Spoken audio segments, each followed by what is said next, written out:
kajian. Nyoki baca lah, lebih anda temu. Sudah sama.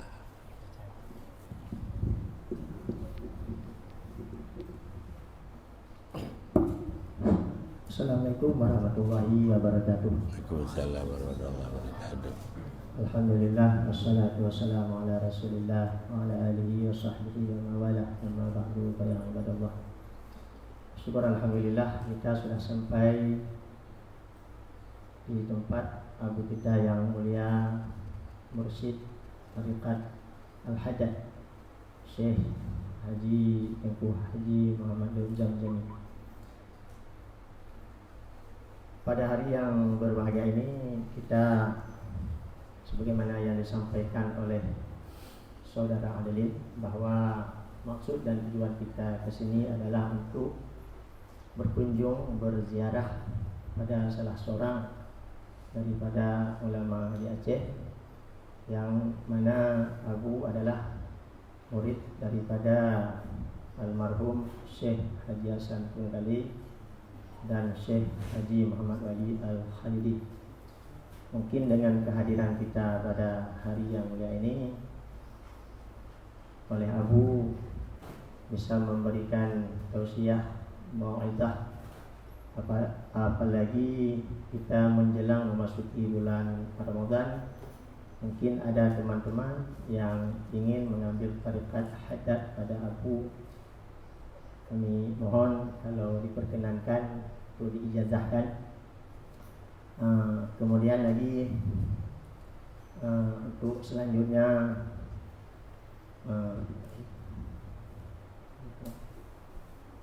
cukup demikianlah yang dapat kami sampaikan sebagai mukadimah. Wassalamualaikum warahmatullahi wabarakatuh. Waalaikumsalam warahmatullahi wabarakatuh. Bismillahirrahmanirrahim. Assalamualaikum warahmatullahi wabarakatuh. Alhamdulillahi rabbil alamin. Wassalatu wassalamu ala asrafil anbiya'i wal mursalin wa ala alihi wa ashabihi ajma'in. Amma ba'du. Yang saya hormati, apa bahasa Malaysia? Inci apa? Anda tahu juga ya. Saudara-saudara dan ibu-ibu sekalian, yang apakah inci bahasa Malaysia anda tahu juga ini. Inci tuan-tuan, bahasanya lain, bahasa sama sebenarnya, coba mungkin cara berbicara dia sama ya, bahasa serumpun, tapi cara berbicara mungkin remote-nya bagaimana, beda antara di Indonesia dengan Malaysia. Pertama-tama, marilah kita menyampaikan puji dan syukur kepada hadirat ilahi Allah Subhanahu wa ta'ala yang pada sore hari ini telah memberi suatu kehormatan bagi kita bersama sehingga dapat bertemu saya dengan, kalau saya katakan anak-anak saya yang dari Malaysia, baik pun laki-laki dan perempuan. Ini suatu kehormatan yang sangat baik, daripada tidak dikenal sudah mengenal ya. Di antara saudara-saudara kita serumpun yang dari Malaysia yang datang ke Aceh untuk belajar di apa, di IAIN apa di mana belajarnya? Ya di UIN ya, di UIN Darussalam.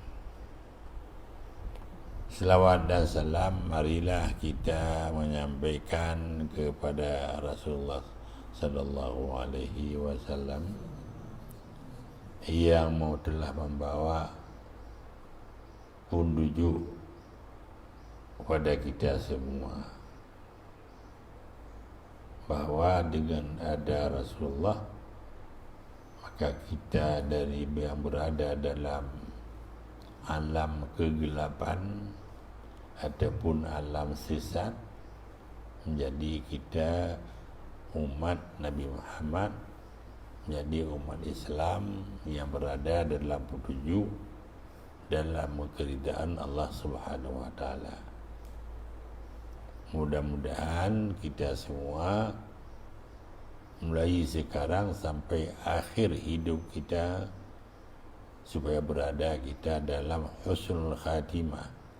Artinya mati kita akhirnya dalam iman dan tauhid kepada Allah Subhanahu wa taala. Karena kita walaupun banyak pekerjaan kita sekarang, pekerjaan yang baik-baik yang kita kerjakan di masa hidup kita, kita belum tahu waktu menjelang mati, menjelang kita meninggal, apakah kita berada dalam husnul khatimah, artinya akhir kalimat kita mengucap la ilaha illallah, ataupun sebaliknya. Ini yang tidak kita ketahui, itu masalah disebut masalah gaib, masalah yang tidak sampai pengetahuan kita. Dan juga kita tidak tahu di mana kita mengakhiri umur kita, mati kita di mana, kapan, apa sebab tidak ketahui. Itu maknanya suatu yang gaib. Itu dia sebut yang mengetahui yang gaib itu hanya Allah Subhanahu wa taala. Jadi moga supaya kita semuanya, yang pertama yang paling penting pada kesudahan umur kita berada dalam husnul khatimah.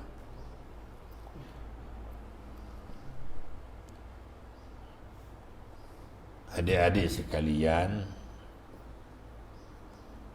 adik-adik ini berada dalam orang yang berkecimpung dalam mencari ilmu. Semua pengetahuan yang kita cari dalam dunia ini tidak keluar paling kurang fardul kifayah. Ada yang ilmu fardhu ain, ada yang ilmu fardul kifayah. Fardhu ain itu ilmu yang harus ada pada kita. Kalau tidak ada, berarti ibadah kita tidak diterima oleh Allah SWT, yaitu ilmu yang menyangkut dengan pengenalan Allah Ta'ala, artinya yang disebut ilmu tauhid. Itu yang tidak boleh tidak, semua kita harus ada. Mengapa ilmu tauhid harus ada? Karena kita diperintah untuk menyembah Allah. Menyembah Allah sangat dibutuhi mengenal Allah. Tidak mungkin kita menyembahkan sesuatu kalau sesuatu itu tidak kita kenal. Maka ada istilah awaludin ma'rifatullah. Awal agama ini adalah mengenal Allah. Yang pertama, mengenal Allah satu hal yang pokok. Maka disebut ilmu tauhid itu disebut ilmu usul, ilmu dasar. Sebelum ada ilmu yang lain, kita harus yang menanam dalam kita ilmu tauhid, ilmu pengenalan Allah. Apa Allah itu? Karena Allah itu tidak bisa kita melihat, tidak bisa kita mendengar, tidak kita dapat kita merasai. Dengan apa kita rasai? Dengan perasaan kita. dan tidak dapat kita sentuhi. Jadi itu agak satu hal yang sulit. Oleh karenanya mengenal Allah itu adalah dengan mengenal zatnya. Bagaimana zat Allah? Apakah seperti zat kita ataupun tidak?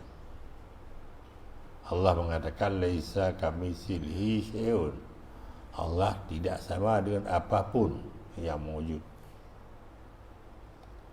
Yang kedua, mengenal sifat Allah. Yang sifat apa sifat Allah? Bagaimana sifat yang ada pada Allah? Yang ketiga, mengenal pekerjaan Allah, af'al Allah disebut pekerjaan Allah. Itu tiga pokok itulah ilmu tauhid namanya. Mengenal zat Allah, mengenal sifat Allah, mengenal af'al Allah. Dengan mengenal tiga perkara itu, berarti kita sudah mengenal Allah.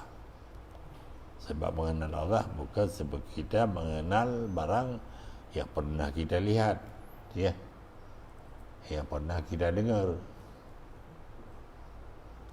Semua agama mengaku bahwa Allah itu ada. Cuma beda ada agama Islam dengan agama lain. Ya, kalau agama Islam ini hanya meyakini hanya yang dapat bisa disembah, yang dapat kita hormati setinggi-tingginya hanya Allah. Kalau agama lain ada di samping itu ada ya menyembah berhala, tapi mereka itu menyembah berhala juga wasilah untuk menyembah Allah sebenarnya. Tapi ini pakai syirik ya. Ada yang menyembah matahari, ada yang menyembah batang kayu, ada menyembah patung yang disebut syirik, ya. Ada ini ada. Itu ilmu pokok. Yang kedua, ilmu pokok itu ilmu dasar yang harus perlu kita ketahui, ilmu syar'i atau ilmu yang menyangkut dengan pelaksanaan sehari-hari. Yang tadi bukan pelaksanaan, yang disebutkan kalau ilmu tauhid itu disebut ilmu batin, ilmu yang menyangkut hati kita, keyakinan maknanya. Iman yang maka di hati dan iman. Kalau keyakinan dan iman itu bukan pekerjaan anggota kita, tapi ada satu hal yang menyangkut dengan pelaksanaan sehari-hari, yang menyangkut dengan pekerjaan kita sehari-hari. Itulah yang disebutkan ilmu syar'i, ilmu syariat. Apakah ilmu bagaimana kita salat, ilmu bagaimana yang seharusnya kita mengeluarkan zakat, ataupun ilmu yang bagaimana kita melaksanakan puasa, yang ilmu yang bagaimana kita melaksanakan haji, dan ilmu bagaimana kita muasyarah sesama-sama umat Islam ataupun bukan Islam. Sebab kita ada hak kita, pergaulan kita, hubungan kita dengan manusia, ilmu berhubung dengan manusia. Ataupun ilmu ada juga yang sekadar, yang perlu wajib juga ilmu yang sekadar yang menyangkut dengan perkawinan, rumah tangga, yang bagi orang yang ingin berumah tangga, ya wajib dia harus mengetahui bagaimana siluk-biluk berumah tangga. Sekadar itu yang wajib. Ataupun ilmu-ilmu yang lain dinamakan ilmu fardul kifayah. Artinya ilmu fardul kifayah, kalau tidak ada orang yang menuntut ilmu itu, kita semua dosa. Tapi kalau sudah ada yang menuntut, seperti adik-adik sekarang mencari ilmu di perguruan tinggi, di UIN itu, pada umumnya ilmu fardhu kifayah itu. Bukan haram, uji wajib, fardhu kifayah. Kalau tidak ada yang menuntut, tidak ada yang mencari, kita semuanya berdosa. Mengapa ilmu itu fardu kifayah? Karena dengan pengetahuan yang kita cari itu tertib kehidupan kita. Ya, ada ilmu ekonomi umpamanya, ilmu yang menyangkut dengan bagaimana ya ilmu pemerintahan, ya, itu semua ilmu nama ilmu fardu kifayah. Ada juga ilmu yang tidak boleh kita tuntut, ilmu sihir. Ilmu sihir tidak boleh kita cari itu. Kecuali ada juga kecuali kalau kita ingin untuk mengatasi orang yang orang sihir, itu boleh juga. Tapi asal ilmu itu tidak boleh. Ya. Jadi ilmu yang sedang adik-adik tuntut sekarang di UIN Al-Ghazali itu adalah pada umumnya ilmu yang menyangkut dengan kehidupan kita, ilmu fardul kifayah. Karena kita hidup dalam dunia itu perlu mencarikan bagaimana hidup yang baik itu. Hidup yang baik kita itu perlu sekali juga. Jangan kita hidup dalam dunia ini ditindas oleh orang lain, apalagi ditindas oleh orang luar agama Islam, ya. Nah, itu makanya perlu bagaimana, karena apalagi kita membutuhi kepada salat itu membutuhi pada tutup aurat. Tidak mungkin kita tutup aurat kalau tidak ada orang yang punya ilmu untuk membuat kain, ya, membuat tempat salat. Juga tidak mungkin kita naik haji kalau tidak orang yang mampu untuk membuat pesawat kalau bahasa sekarang untuk datang ke tanah suci. Makanya dikatakan ilmu yang macam itu ilmu fardu kifayat, ya. Itu maknanya. Yang penting kita tuntut ilmu ini ikhlasnya. Ikhlas itu yang penting. Maka Rasulullah mengatakan al-ulama'u warasatul anbiya. Ulama itu pewaris para nabi. Kalau nabi-nabi dulu pada awal sebelum Nabi Muhammad, pewarisnya para nabi, anbiya juga, nabi juga. Oleh Rasul Nabi, pamannya Nabi Musa, pewarisnya dulu para nabi juga. Pamannya seperti Nabi Syuaib itu pewaris. Kalau umat Nabi Muhammad itu ada pewarisnya para ulama.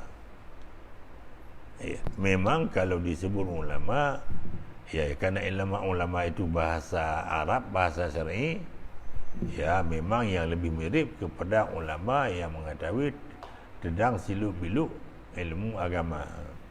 Tapi termasuk juga, tidak lepas juga, karena ulama yang lain perlu juga, yang bidang lain perlu juga. Ya, sebab kalau tidak bisa teratur negeri ini, kalau tidak ada orang yang pandai, yang cerdas, ya, tidak bisa mengatur ekonomi kalau tidak ada orang yang mengetahui bagaimana ekonominya. Ya, tidak bisa kita mengatur bagaimana kita mengadakan hubungan dengan luar negeri kita kalau tidak ada orang yang mengetahui itu. Maka dikatakan semua pengetahuan itu namanya fardu. Paling kurang fardu kifayat. Kalau tidak fardu kifayat. Adik-adik sekalian, kita ini insya-Allah beberapa hari lagi sudah sampai menghadapi hari Ramadan. Bulan Ramadan, bulan yang sangat mulia daripada Allah Subhanahu wa taala. Bulan mana? Bulan Ramadan itu bulan yang terbaik. Sebagaimana umpamanya dalam satu minggu ada satu hari yang terbaik, ialah hari Jumaat. Ya. Dalam satu hari dan satu malam ada satu saat yang terbaik, umpamanya menjelang subuh. Dalam satu bulan begitu juga. Dalam satu tahun ada satu bulan yang terbaik, ialah bulan Ramadan. Di mana bulan Ramadan di selain daripada kita dianjurkan untuk melaksanakan ibadah yang tertentu, ialah puasa bulan Ramadan, bagi kita dianjurkan untuk ibadah-ibadah yang lain seperti baca Al-Quran, berzikir, dan macam-macam ibadat. Cuma yang penting dalam bulan Ramadan itu adalah menahankan diri kita dari makanan yang disebutkan puasa, atau menahankan diri pada bicara-bicara yang dilarang dalam agama. Bukan hanya puasa, bukan menahan daripada makanan saja, menahan daripada yang lain-lain. Supaya saya ini tidak bisa banyak berbicara, ya. Jadi kembali tadi nanti ada, kalau memang yang tadi sampaikan lagi tadi, kalau benar adik-adik ya semuanya mau menerima tarekat, ya. Ada semuanya. Kalau ada dia begini kan, nanti aja. Kalau ada saya nanti, karena tarekat ini punya adabnya, punya cara-caranya, kan ada khas tertentu. Jadi kalau mau nanti datang hari lain saja, siapa yang mau insya-Allah kan diberitahu saja, yang diberitahukan saja.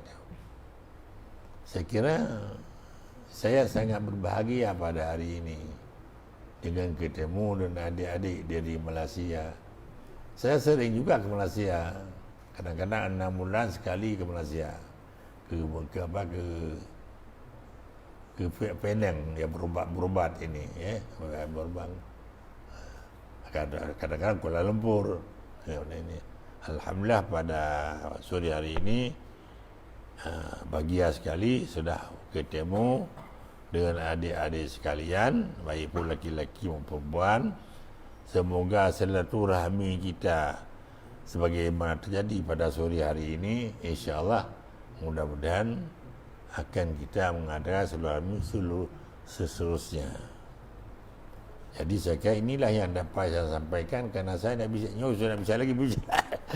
Nak korang kalau pagi bisa panjang sedikit, ini kalau sore begini, ini itulah tidak bisa lagi, ya. Jadi terima kasih. Apa lagi? Ya. Ada pertanyaan dari orang ini. Boleh pertanyaan, boleh. Terima kasih. Silakan kalau ada pertanyaan, boleh. Mungkin bagi para muslim atau muslimat yang ingin bertanya apa saja masalah yang dihadapi ataupun beberapa perkara tentang ilmu pengetahuan, boleh ditanyakan langsung kepada aku.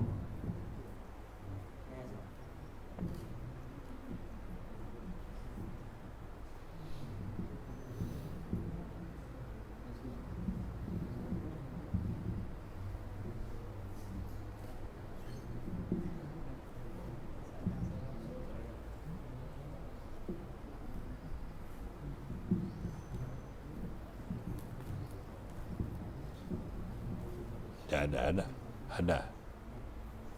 Dari ibu-ibu, ya. Apa kalau bahasa Malaysia apa? Ibu juga. Apa sebutannya? Ya. Puan-puan.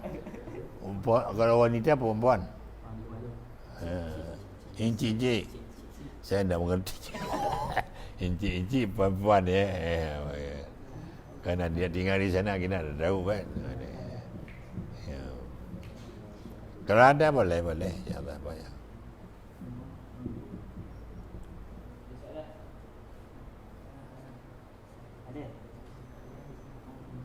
Bagi ada persoalan silakan.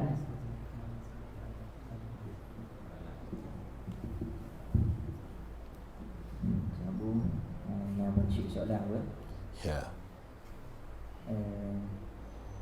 Tentang apa? Solat i'adah zuhur pada Jumaat awal, di mana kondisi di Banda Aceh saya jelaskan dulu. Oh. Terima kasih.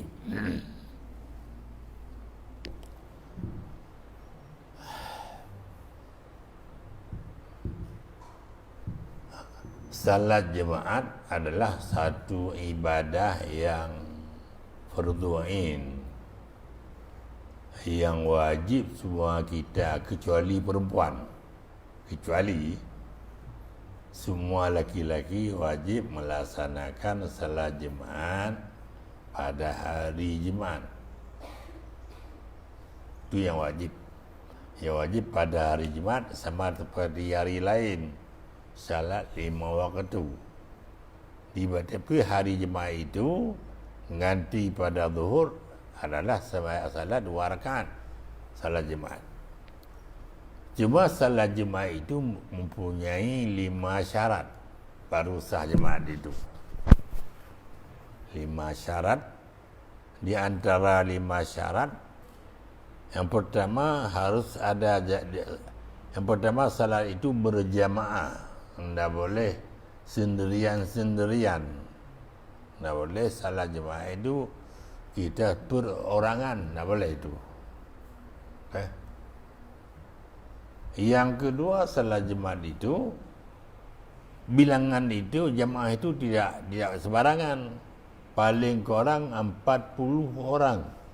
Paling kurang 40 orang, yang 40 itu yang sah salatnya sendiri.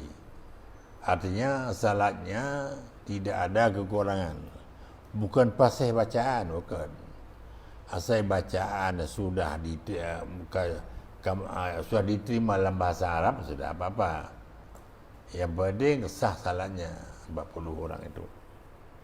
Kemudian antara lain harus didahului 2 khutbah. Kalau salat biasa tidak perlu khutbah. Ini harus didahului oleh membaca 2 khutbah. Syarat yang ketiga, antara khutbah dengan salat itu tidak boleh dipisah, menyambung, muttasil lah, dia bersambung.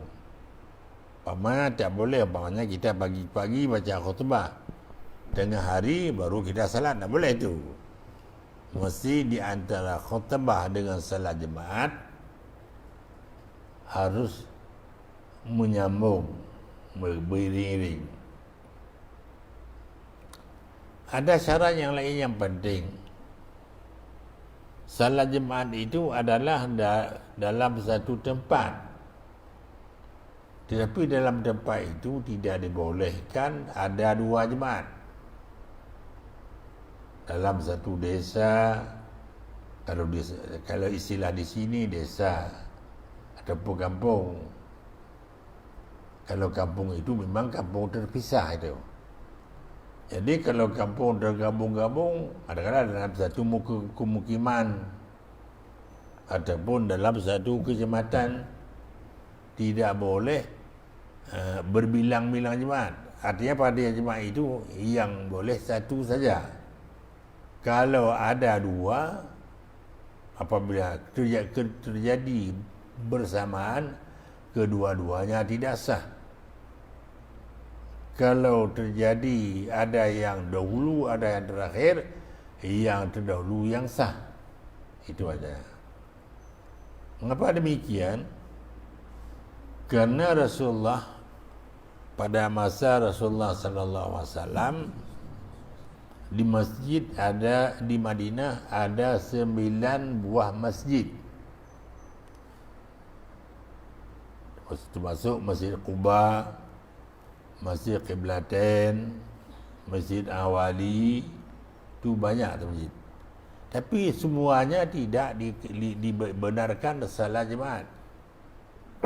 Yang dibenarkan salat jemaat hanya pada tempat Rasulullah sallallahu alaihi wasallam, itu Masjid Nabawi. Masjid yang banyak itu semuanya untuk salat jamaah pada tiap-tiap waktu, bukan untuk salat jemaat. Makanya dalam mazhab Syafi'i atau mazhab lain, semua empat mazhab sama, tidak boleh bersamaan salat kita. Kalau ada dalam desa kita 2 buah tempat salat jemaat, tidak yang sah satu. Mengapa yang sah satu? Yang satu yang terdahulu. Kalau pasti kedua bersamaan, kedua yang dia sah. Kalau tidak pasti, makanya kita masih ragu apakah kita sah ataupun tidak. Apa kita duluan ataupun terakhir. Makanya perlu di salat zuhur sudah jemaat. Salat zuhur sudah jemaat itu bukan asli wajibnya. Wajib li'aridi, kalau disebutkan dalam ilmu fiqih, li'aridin, karena tidak ada tentu jemaat sah. Mungkin sah jemaat kita yang kita laksanakan karena awal kita, dulu kita. Mungkin kita yang kemudian, maka dia sah kita. Maka sesudah kita salat jemaat, tidak kita yakin bahawa apakah kita sudah salat jemaat yang sahih atau tidak. Berarti kita tidak yakin apakah kita sudah salat 5 waktu belum dong, sehari semalam. Makanya di Aceh ini pada umumnya sesudah zuhur salat jemaat di salat zuhurnya. Dalam istilah bahasa Arab bukannya ada zuhur, bukan. Salat zuhur ba'dal jemaat, salatul zuhri ba'dal jemaat. Sebab iadah lain makna. Kalau istilah usulin, yang ada maknanya sembahyang yang sama 2 kali kita sembahyang. Seperti asar, kita tadi zuhur, kita sudah salat sendiri. Ada juga kita ulang lagi, itu yang ada namanya. Ada salat 2 kali dalam satu waktu, sembahyang yang sama itu ada. Kalau lain-lain salat bukan yang ada namanya. Disebutkan dalam istilah Yusuf Nabhani, fi'lu zuhri ba'dal jemaati, mengerjakan zuhur sudah jemaat. Sebab ada begitu banyak. Kadang-kadang kita dalam satu hari semalam wajib kita salat 10 salat. Wajib kita salat. Umpamanya begini, kita pasti ada salat yang tidak kita kerjakan. Tidak tahu apakah zuhur, apapun asar, ataupun maghrib, ataupun isya, ataupun subuh. Tahu ada, kita ketahui bahawa satu dalam 5 itu satu tidak dikerja. Tapi nak tahu lagi.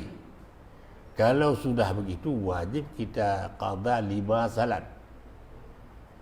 Berarti hari semalam tambah yang satu hari semalam yang waktunya tambah 5 lagi sudah 10. Itu ada namanya li'aridin. Artinya kerana ada sebab. Begitulah salat jemaat itu wajib kita, kalau kita zuhur sudah jemaat itu li'aridin. Artinya kerana ada satu sebab. Apa sebabnya? Kerana tidak yakin kita jemaat itu pasti sudah sah. Maka kita ganti dengan zuhur. Bukan ganti. Kalau memang sudah sah jemaat yang kita laksanakan, zuhur itu jadi sunat.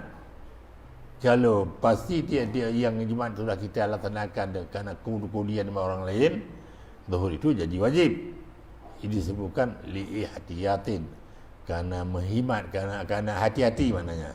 Itu masalah kakak begitulah tentang menyangkut. Kalau dilihat di Aceh ini ada tempat-tempat yang bahkan banyak tempat yang ada sesudah jemaah itu ada zuhur itu semua mazhab begitu Runa. Kalau kita lihat mazhab lain lagi lebih parah lagi. Kalau mazhab lain ada syarat lagi baru sah jemaahnya, harus ada imam, ada pemerintah dalam pemerintahan dia di tempat itu. Kan? Jadi kalau ta'adud jemaat itu semua mazhab tidak boleh ta'adud jemaat. Sebab ta'adud jemaat nama bid'ah maknanya.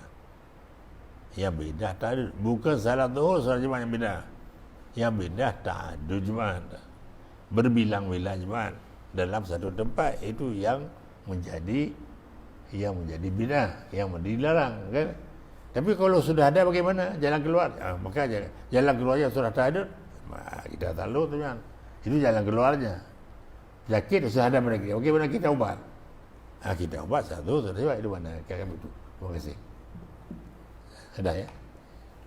Ya. Bismillahirrahmanirrahim. Pertanyaan Bu tentang pembayaran zakat dengan uang. Kalau dalam mazhab kita kan dengan beras. Itu dengan seperti kejadian yang berlaku, ada yang bayar dengan wang, adakah sah ataupun tidak zakat?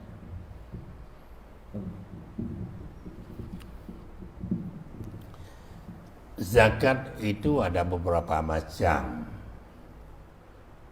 Ada disebut zakat ain, seperti zakat tanaman, zakat padi. Itu zakat ain itu.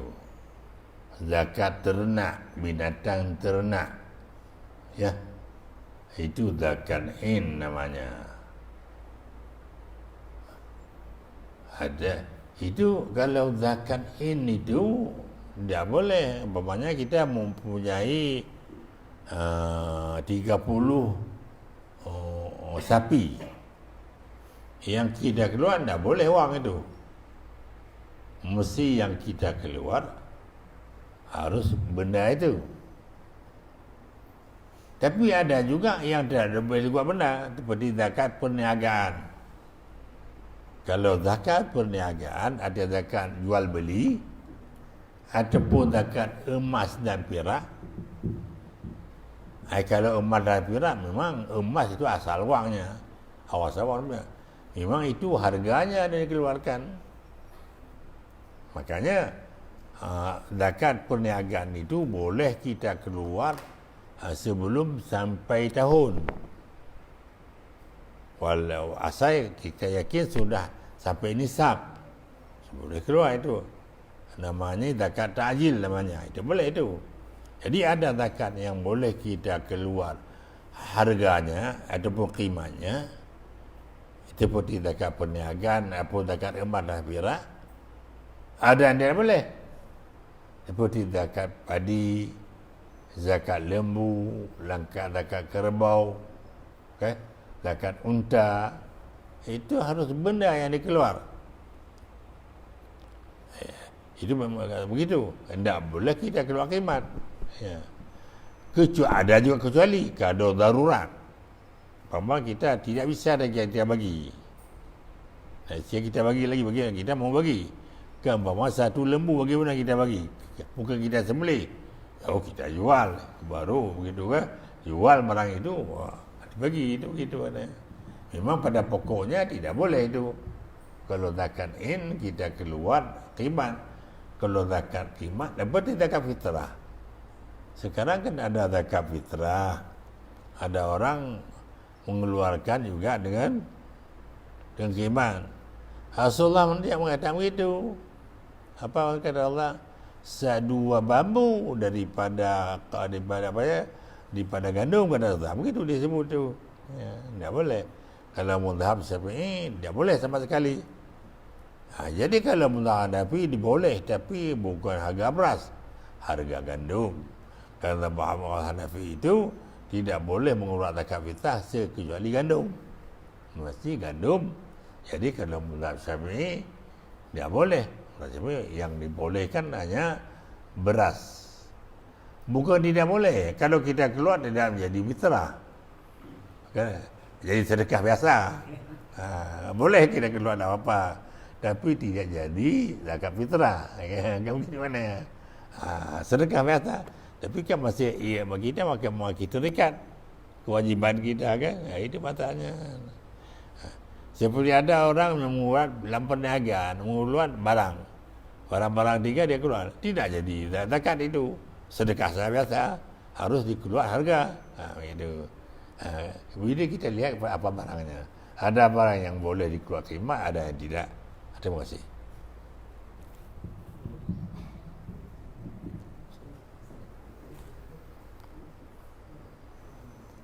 Dari ibu-ibu,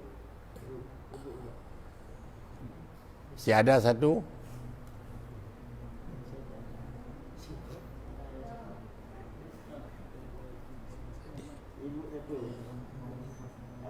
Dia ambil, dia sampai talian. Kalau sampai bawa talinya ke sana. Saya modal ini aja. Kalau ada anak-anak ada, kalau ada ibu, dah dengar dari saya, dah dengar ya. Ini untuk Dia mana lebih panjang? ini enggak bisa Bu. Ini mic untuk HP. HP. Oh, ini. Namanya apa? Sampai coba ke sana. Iya. Sampai. Ke sana lagi tidak bisa ada. Sampai ke sana.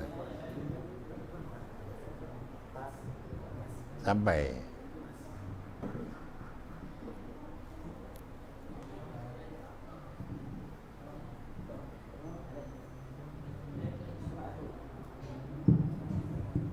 Assalamualaikum warahmatullahi wabarakatuh. Waalaikumsalam warahmatullahi Untuk macam mana cara nak jadi hilang was-was dalam melakukan sembahyang atau melakukan solat. Cara menghilangkan was-was ketika mahu solat. Ya, coba.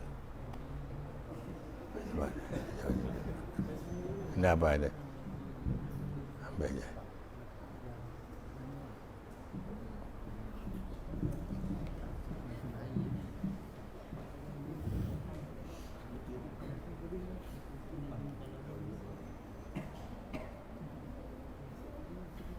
Salat yang diterima, yang jamin diterima adalah salat yang khusyuk.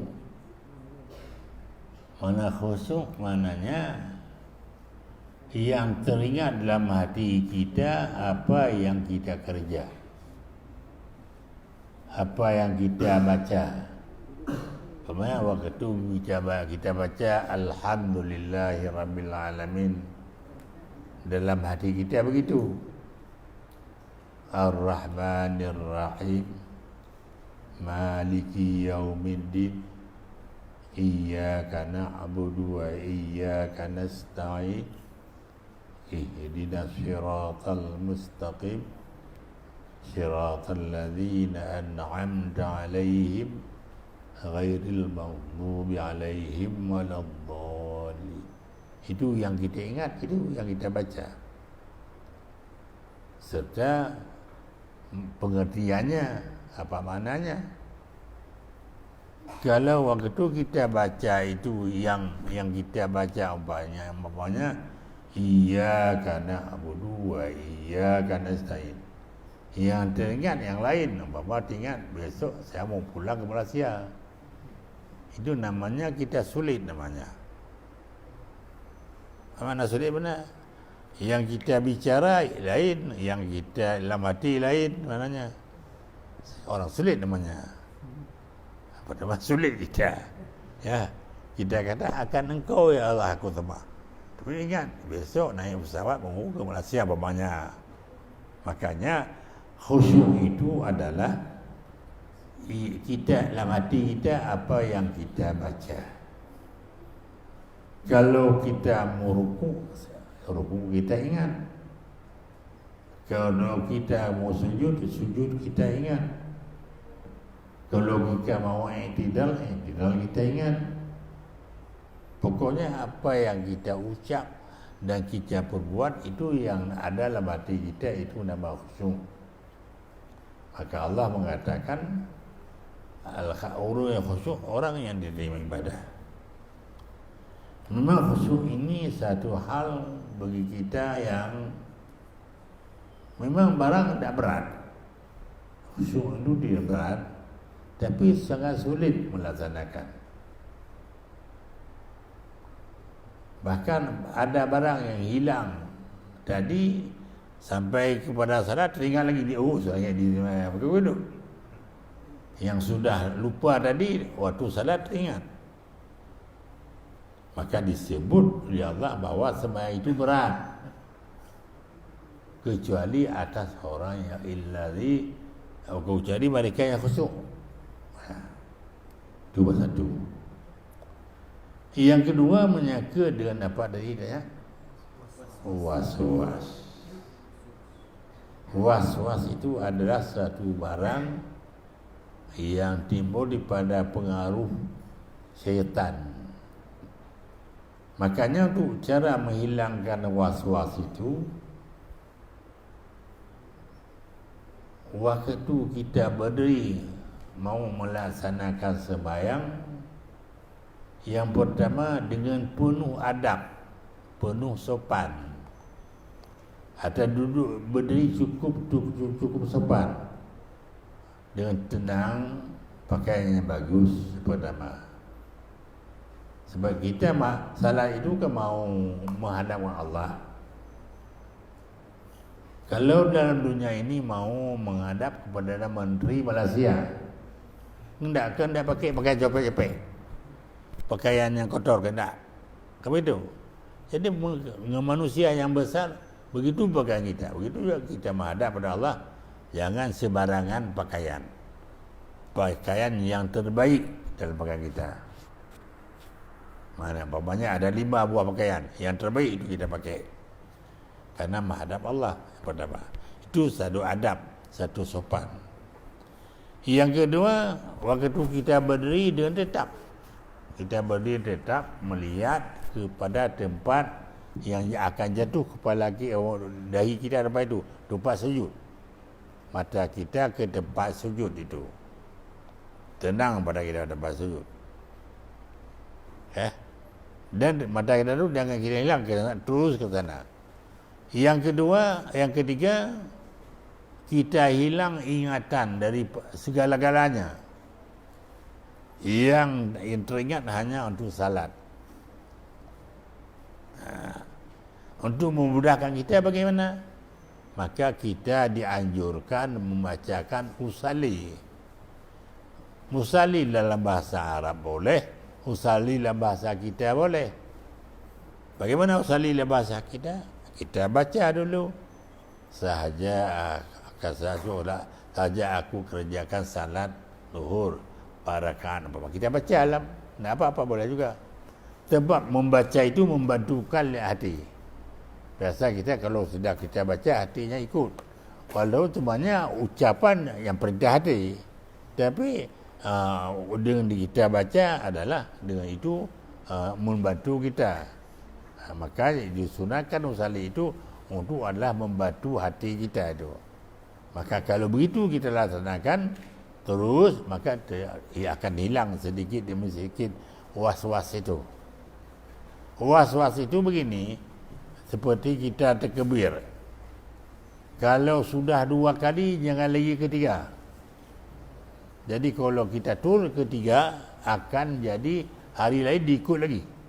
Maksudnya sudah 1 kita kebir, jauh dah boleh lagi. Kedua, terus anda apa-apa. Jangan kita ikut lagi. Kalau kita ikut, nanti akan jadi besok begitu juga.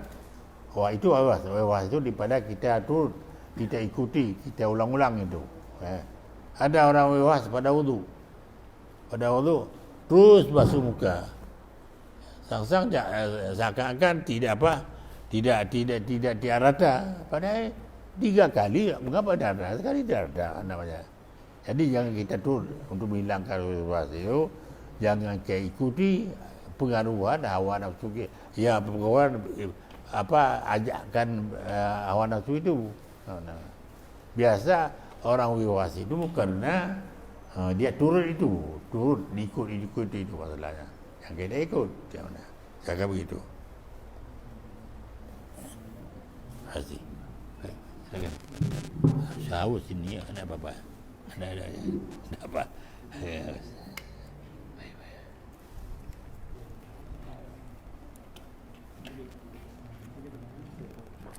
Itu juga. Sebab kering, sudah kering. Apa? Soalan dua daripada Sunnah.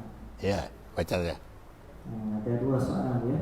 Ya. Satu, bagaimana adab dalam menuntut ilmu dengan guru yang berlawanan jenis yang masih muda?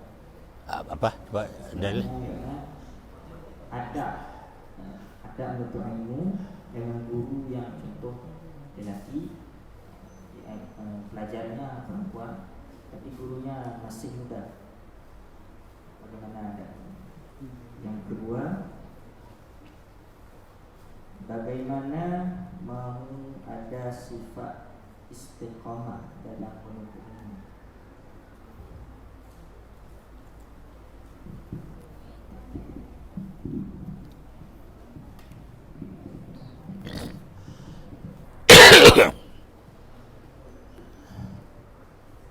Kita dalam agama Islam diberi batas. Laki-laki wajib menutup aurat, perempuan wajib menutup aurat. Kalau aurat perempuan dalam salat, selain daripada muka dan dua tapak tangan, semuanya aurat dalam salat. Itu sepakat ulama itu. Tapak tangan begini itu boleh buka, muka ya boleh dibuka kalau dalam salat, ya. Kalau di luar salat itu beda pendapat ulama. Ada pendapat berbagi perempuan. Satu pendapat sama seperti dalam salat. Selain daripada muka bukan aurat, tapak tangan bukan aurat. Ada pendapat aurat perempuan itu seluruh tubuhnya, termasuk mukanya. Makanya orang Arab itu dia kan pakai cadar tutup mukanya kan. Orang sekarang pakai cadar dia. Memang dia mata-matanya dia. Tapi ini ada jalan ya, bisa kita ambil pendapat bahwa mukanya bukan aurat. Kalau bukan aurat, bukti bahwa muka bukan aurat bagi perempuan itu, waktu membeli satu barang boleh buka muka. Sebab orang yang menjual, orang beli kenal perempuan itu. Untuk apa dikenal? Kalau dikembali barang, tahu orang. Kalau mukanya tidak dibuka, tak tahu siapa itu. Dia bilang, ini barang kamu rusak. Bagaimana kita kembali? Jadi baru bisa kita kembali. Kalau yang beli perempuan, tentu waktu dia beli, dibuka mukanya. Maka mukanya bukan orang. Makanya kan dikatakan muka itu bukan orang kan. Itu masalah boleh itu. Jadi untuk ada kepentingan ini. Maka boleh kita itu. Menyangka dengan pengajian, umpamanya yang mengajar laki-laki yang belum kahwin, masih muda. Okay. Yang belajar juga perempuan. Ya. Jadi kalau sudah ramai, tidak ada fitnah lagi, tidak batal lagi. Kalau masih satu dua, itu harus tutup. Ada itu masalah kita takut. Mengapa wajib tutup begitu? Karena kita takut kalau perempuan melihat laki-laki, laki-laki buat perempuan akan menarik perempuan terhadap laki-laki itu, walaupun gurunya akan menarik kepada perempuan itu. Nanti akan terjadi pekerjaan yang salah, fitnah untuk melarangkan itu. Tapi pada dasarnya boleh buka itu. Tapi kalau takut fitnah, takut berbahaya, itu wajib kita tutup dengan tirai kayak begitu. Tapi kalau sudah ramai-ramai, Ada kurang masalah juga. Tapi ada juga masalah kadang-kadang dalam ramai itu ada satu yang dia tarik. Itu masalah juga kan. Nanti pakai bola juga kan. Tapi yang lebih baik ada tirainya. Ada tempat dindingnya kan. Ya. Kalau ada dinding boleh juga. Ada ulama yang mengatakan boleh tidak ada dinding. Ada ulama boleh. Tak begini. Kalau kita mengajar ini, kalau guru tidak bisa melihat muka murid tidak ada muka, itu agak kurang apa namanya, kurang apa ya, menyambut, ya kurang menyambut itu. Ya, ada menyambut memang itu. Apa nama menyambut? Ya, tidak menyambung ada menyambung. Itu ada ilmu pendidikan kan begitu. Kalau ilmu kita itu kita lihat mengapa begitu. Kalau guru melihat kepada muka murid, tahu dia murid mengerti atau tidak. Kita waktu lihat muka murid, waktu kita mengajar, kadang-kadang, ini anak mengerti. Ini anak tak mengerti. Bagaimana orang tidak mengerti, waktu kita sudah mengerti, kita tahu dah mengerti, kita ulang lagi. Bagaimana? Sebab dia mengerti. Maka perlu lihat muka itu sebenarnya. Itu masalahnya apa? Itu sebenarnya apa? Kepentingan pendidikan itu. Cuma selain daripada muka tidak boleh dibuka, ya, bukan terhadap murid, itu masalahnya. Itu saya begitu. Apa lagi disebut lagi? Bagaimana mau ada sifat istiqomah untuk ini? Istiqamah begini, kita talabul ilmi fardu ilmu itu merupakan satu kewajiban kepada tiap-tiap laki-laki dan perempuan. Kalau kita mencari sesuatu dengan penuh keyakinan, di sana terjadi istiqamah. Istiqamah maknanya dia disiplin kita waktu belajar, disiplin kita mengulang pelajaran, disiplin kita membaca kitab-kitab yang bukan kita belajar. Itu mana istiqamah. Yakin kita untuk bertanya barang tidak tahu, barang tidak mengerti, kita tanya pada orang yang mengerti, walaupun orang itu lebih muda dari kita. Sebenarnya cari ilmu tidak menyangkut dengan umurnya. Ada orang yang umurnya lebih tinggi tapi pengetahuannya kurang. Ada orang ilmu umurnya kecil tapi dia lebih mengerti. Contohnya ada satu contoh. Imam Syafi'i radhiyallahu an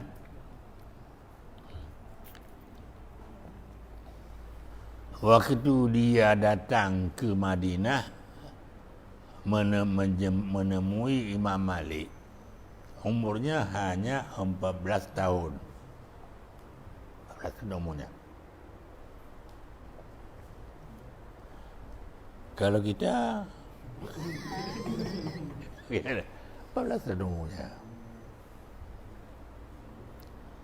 Jadi dia datang ke Madinah pas hari ke-8 dari berangkat di Makkah ke Madinah, sudah salat asar. Kebiasaan Imam Malik waktu sudah asar dia mengajar, sudah salat asar dia mengajar Muwatta. Muwatta itu adalah karangan Imam Malik.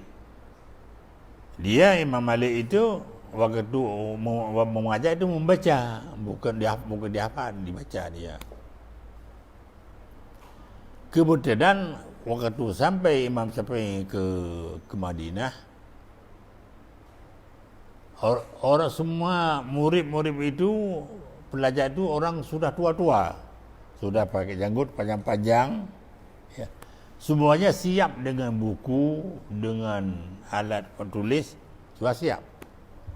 Sampai Imam Malik hanya membaca hadis Muwatta itu, murid-muridnya dia dengar, ditulis, waktu itu kalau belum ada cetakan, semuanya masih tulis tangan. Kebetulan Imam Syafi'i tidak punya apa-apa.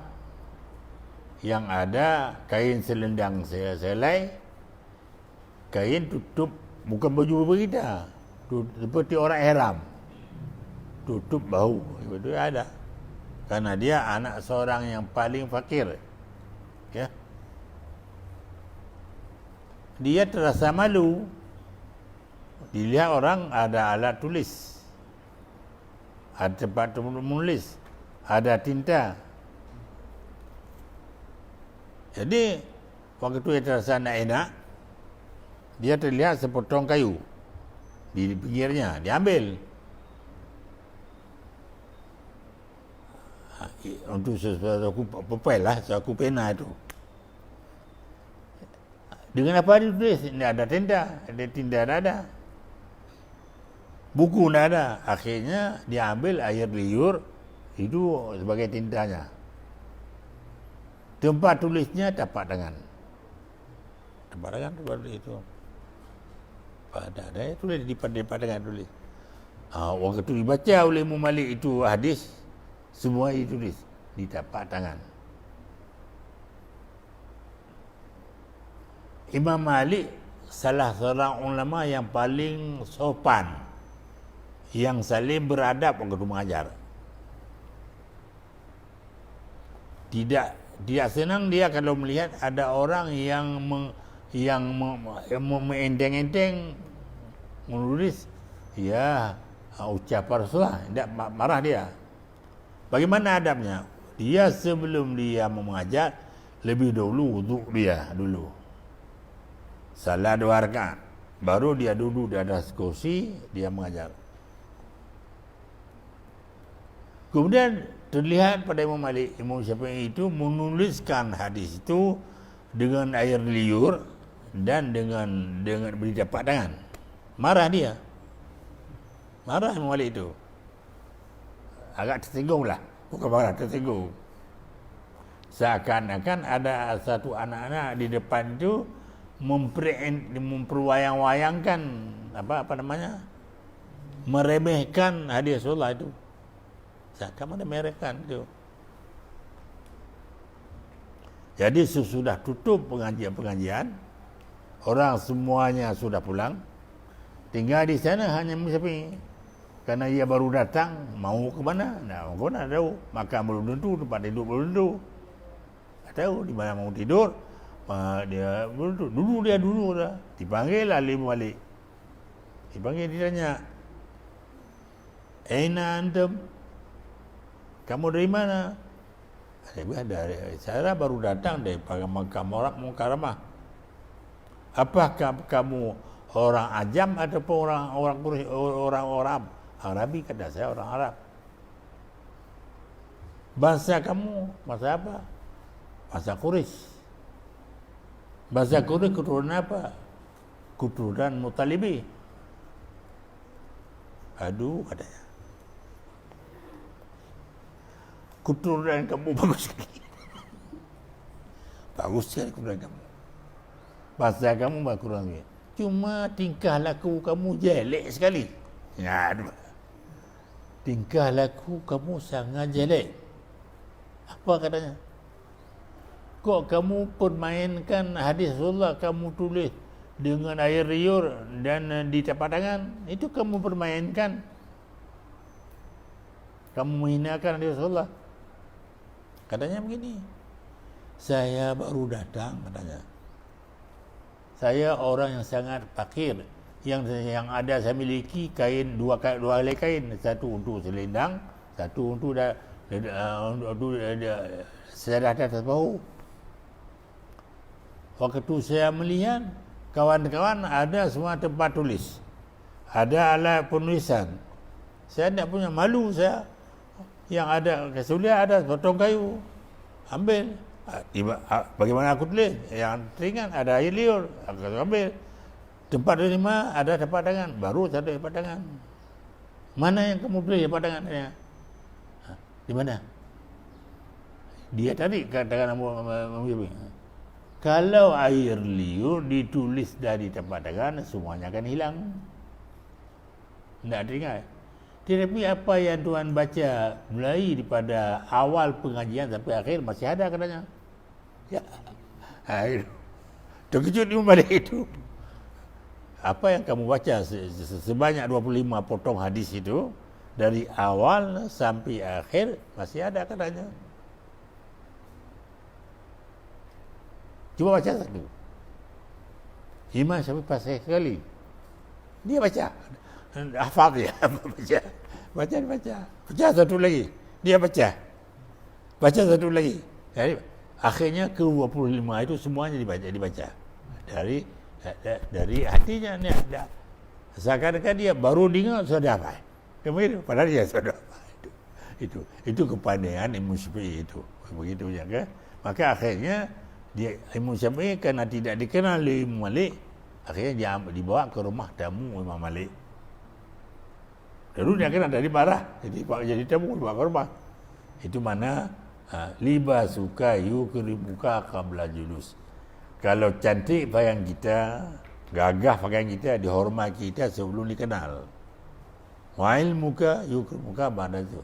Kalau ilmu kita dihormati kita sudah dikenal. Malah justru lagi mana kan?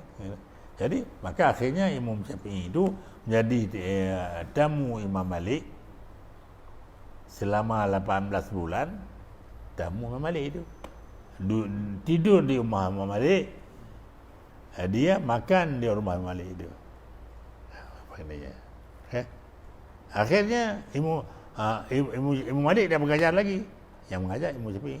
Kalau Imam Malik mengajar itu adalah baca, Imam Syafi'i nak baca dia hafal. Begitu. Karena dia sudah umur 10 tahun sudah hafal Muwatta itu. Begitu. Ada satu hal yang peristiwa yang sangat ganjil waktu Imam Syafi'i berada di Madinah.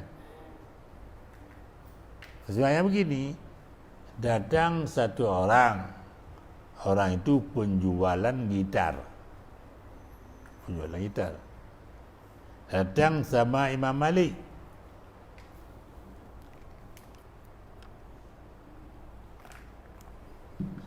Dia tanya satu masalah. Masalahnya begini, katanya saya menjual gitar kepada seseorang. Tempoh 3 hari gitar itu dikembali. Alasannya tidak mau bersuara. Dia mau bunyi katanya. Alasannya tidak mau bunyi. Hati aib lah. Tidak mau bersuara, tidak mau bunyi, kena aib namanya gitar itu. Saya mengatakan, apa saya katakan pada orang itu? Demi Allah, kalau gitar saya tidak selalu bersuara, saya sudah cerai dengan isteri. Itu kata dia katanya. Bagaimana saya sekarang? Sudah cerai dengan isteri itu dia? Saya ucapkan pada orang itu, demi Allah, kalau gitar saya tidak selalu berbunyi, saya sudah cerai dengan isteri. Mau tanya pada imam, apakah sudah cerai atau tidak? Jawab Imam Malik, sudah cerai kamu. Sudah terpisah kamu dari isteri. Kan tidak ada selalu, kalau kita gitar itu bersuaranya, kalau ada sekali-kali bersuara, kalau tidak, kan tidak selalu. Kan? Maka kalau kau sudah benar seperti kata Malik. Jadi keluar orang itu dari Masjid Madinah. Di luar masjid dah ketemu lah dengan Imam Syafi'i. Dia tanya, dari mana? Menghadap imam katanya. Apa masalah? Ada masalah, mau tanya kepada imam. Dia bilang masalahnya. Bagaimana jawab imam? Sudah cerai saya dengan isteri. Jawab imam. Saya mau tanya pada kamu. Yang sebenarnya yang banyak bersuara ataupun yang banyak tak bersuara? Oh, yang banyak bersuara, tapi ada sekali tidak. Yang banyak waktu kita main bersuara dia, tapi ada sekali-kali tidak bersuara. Oh, kalau begitu kamu nak cerai kan? Kan beda. Imam Malik katakan tadi sudah cerai. Kata Muslim mengatakan tidak cerai. Imam Malik dia tanya itu begitu adab dia begitu kan tadi. Sudah kata putus sudah cerai. Kayak mesti tidak cerai. Itu antara murid dan guru sudah beda pendapat. Itu vital sekali pendapat beda itu. Guru mengatakan sudah cerai, muridnya Imam Syafi'i mengatakan tidak cerai. Kan sangat beda. Sampai ucapan Imam Syafi'i itu sama Imam Malik, bahwa kata Imam Malik itu tidak, Imam Syafi'i tidak cerai. Dia panggillah Imam Syafi'i. Dia tanya, benar kamu kata tidak cerai? Ya, benar. Alasannya apa? Berarti alasannya apa? Dia marah dia. Alasan kamu mengatakan apa? Begini, Tuan kan ada menyebut dalam kitab Muwatta sebuah hadis. Apa hadisnya? Fatimah bin Qais datang kepada Rasulullah sesudah cerai dengan suami dan lalu iddah. Dia sudah cerai dengan suami dan lalu iddah. Sudah itu datang kepada Rasulullah, bertanya pada Rasulullah, ya Rasulullah, saya sudah dipinang oleh 2 orang, diminta kahwin 2 orang.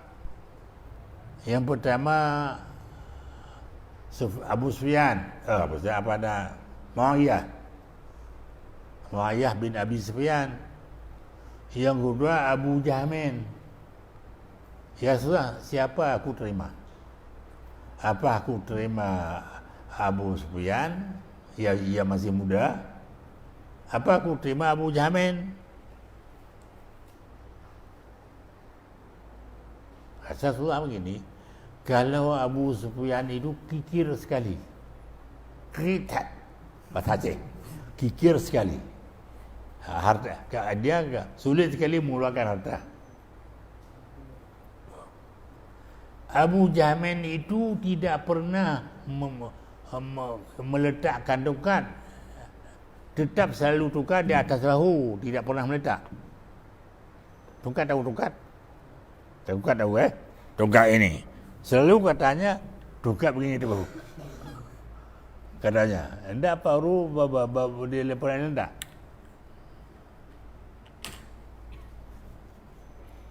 Katanya Syafi'i, Rasulullah kan tahu Abu Jahmin itu pernah tidur.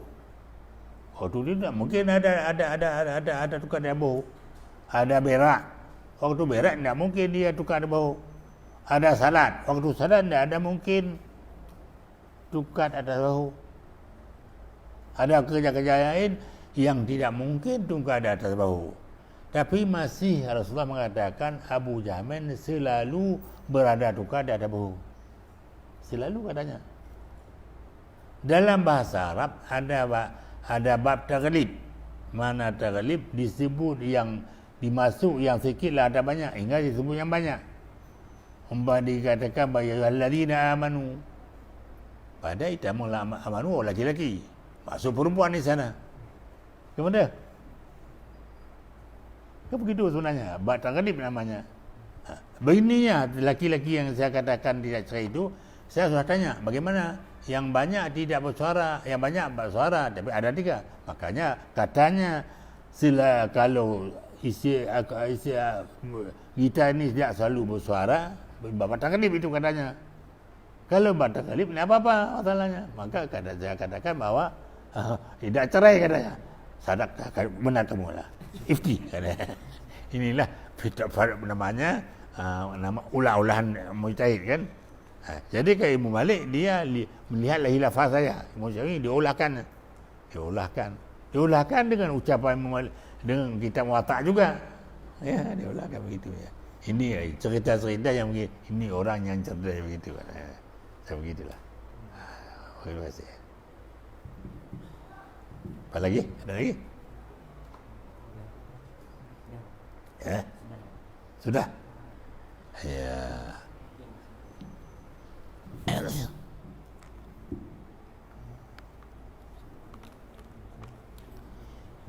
Jadi mudah-mudahan sekadar ini kita bertemu, marilah kita sama-sama berdoa mudah-mudahan selamat dunia wal akhirat. Bismillahirrahmanirrahim. Alhamdulillahi rabbil alamin. Wassalatu wassalamu ala asyrafil anbiya'i wal mursalin wa ala alihi wa sahbihi ajma'in. Allahumma ahsin aqibatana fil umuri kulliha wajirna min khizyi dunya wa adzabil akhirah. Allahumma astajib du'ana fashfi mardana warham amwatana. Allahumma ja'al khaira ayyamina nalqaka wa anta radin anna wa la taj'al musibatana fi dinina wa la taj'al ad-dunya akbara hammina wa la mablagha ilmina wansurna ala man adana wa ja'al sarana ala man zalamana wa kafi syarra ma ahammana wa la tusallit alaina bidhunubina man la yakhafuka la yarhamuna ولا تسلب بقتنا جاعي إيماننا وغفر اللهم لنا ولوالدينا ولمشايخنا واختم بالصالحات أعمالنا واختم بالصالحات أعمالنا واختم بالصالحات أعمالنا وتوفنا مسلمين والحقنا بالصالحين برحمتك يا أرحم الراحمين. Sallallahu ala sayyidina Muhammad wa ala alihi wa sahbihi wa sallam. Walhamdulillahi rabbil alamin. Al-Fatiha. Rahmatullah. A'udzu billahi minasy syaithanir rajim. Bismillahirrahmanirrahim. Alhamdulillahi rabbil alamin. Ar-Rahmanir Rahim.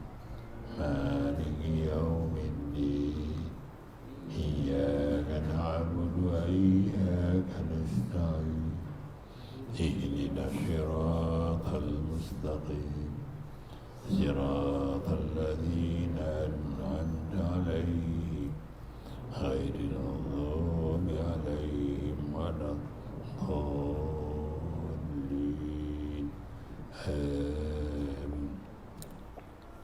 Sallallahu ala sayyidina Muhammad. Sallallahu alaihi wasallam. Sallallahu ala sayyidina Muhammad.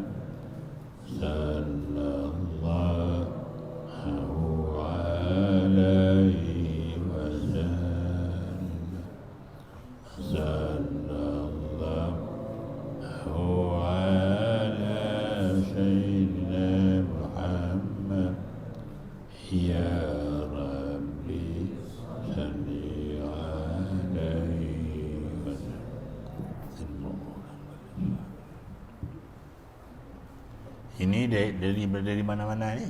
Daerah mana? Kedah ada, Perak ada, ya, Terengganu, ya, Terengganu kan Terengganu ah, Terengganu ada, Kelantan ada juga ya, ada ya, ramai anak Malaysia di sini.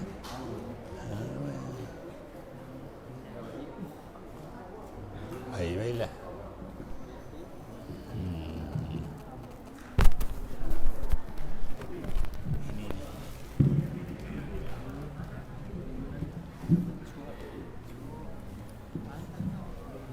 Sorando.